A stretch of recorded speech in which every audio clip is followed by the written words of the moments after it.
फिका हनफी में ये लिखा हुआ है कि अगर कोई शख्स कुत्ता उठा के नमाज पढ़े तो उसकी नमाज बिल्कुल दुरुस्त है, लेकिन अगर कोई शख्स अपने छोटे बच्चे को उठा के नमाज पढ़े तो उसकी नमाज बातिल हो जाएगी। दोस्तों ये भी इसका झूठ है कि फिका हनफी में लिखा हुआ है कि कुत्ता उठा के नमाज पढ़े तो नमाज जायज है, बच्चा उठा के नमाज पढ़ेंगे तो नमाज जायज नहीं होगी। नऊज़ बिल्लाह मिन ज़ालिक।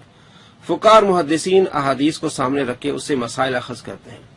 मसलन बुखारी शरीफ में हदीस है 516, आप सल्लल्लाहु तआला अलैहि वसल्लम ने अपनी नवासी को उठा के नमाज पढ़ी। अब इससे मुहद्दिसीन और फुक़हा मसाइल अखज़ करते हैं कि आप अगर एक हाथ से कोई अमल करते हैं तो आपकी नमाज हो जाएगी। जिस तरह आजकल के लिहाज से अगर आपको मोबाइल बज रहा है तो आप एक हाथ से मोबाइल को बंद कर लें ताकि दूसरे डिस्टर्ब न हो। तो इस तरह फर्जी मसाइल भी बयान करते हैं कि अगर किसी ने कुत्ता उठा लिया या कुछ कुत्ते रखे गए हैं, जैसे बुखारी मुस्लिम में अहादीस है, आप सल्लल्लाहु तआला अलैहि वसल्लम ने जानवरों की हिफाजत के लिए कुत्ते रखने की इजाजत दी है। अब अगर कोई मसला बन जाए, बंदे ने कुत्ते रखे हुए हैं, नमाज पढ़ते हुए कुत्ता उसको चिमट जाए या साथ में चारपाई पड़ी हुई है और कुत्ता उस पर चढ़ के इसके ऊपर आ जाए तो ये उठा ले, तो क्या उसकी नमाज होगी कि नहीं होगी? फर्जी मसाइल होते हैं, ये नहीं कि कुत्ता उठा के आपने नमाज पढ़नी है। और अहादीस में बुखारी मुस्लिम में अहादीस है कि आप सल्लल्लाहु तआला अलैहि वसल्लम ने गधे पर नमाज पढ़ी है। इसका मतलब ये नहीं कि आप गधे पर खड़े होकर नमाज पढ़ें, ये जवाज है। तो इसी तरह फर्जी मसाइल बयान करते फुक़हा कि अगर ऐसा मसला हो तो क्या आपकी नमाज होगी कि नहीं होगी? तो फरमाते हैं कि अगर उसका मुंह बंधा हुआ है, चूंकि वो जानवर जिसका गोश्त नापाक है उसका लुआब क्या होगा? नापाक होगा। कुत्ते का गोश्त नापाक है, हराम है, तो अब उसका लुआब होगा नापाक। तो इस लिहाज से कुत्ता उठा के अगर उठा ले बंदा और उसका लुआब लग जाए तो कपड़ा नापाक हो जाएगा। अगर कुत्ते का मुंह बंधा हुआ है तो बाज़ औक़ात कुत्ते का मुंह बांध लेते हैं ताकि किसी को जो है वो काट न ले।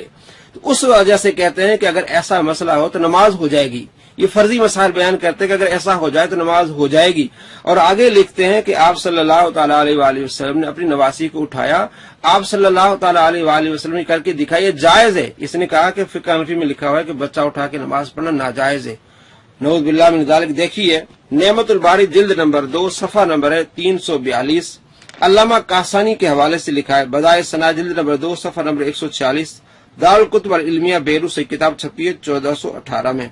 नेमतुल बारी में लिखा है कि अल्लामा कासानी ने इस हदीस का जिक्र करके कहा, नबी सल्लल्लाहु तआला अलैहि वसल्लम का ये अमल मकरूह नहीं था क्योंकि आपको इसकी एहतियाज थी, वहां पर उस बच्ची की हिफाजत करने वाला और कोई नहीं था, या आप अपने इस फेल से इसका हुक्म शरई और जवाज बयान करना चाहते थे। और ये फसाद नमाज का मौजिब नहीं है, यानी बच्चे उठा के नमाज पढ़ना फसाद नमाज का मौजिब नहीं है।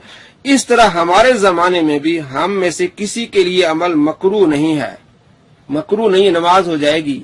और फसाद नमाज का मौजिब नहीं है, यानी इससे नमाज नहीं टूटेगी। इसने क्या कहा कि फिक़्ह हनफी में लिखा हुआ है कि नमाज टूट जाएगी, नमाज नहीं होगी। इसे कहते हैं इस सदी का सबसे बड़ा झूठा और मक्कार।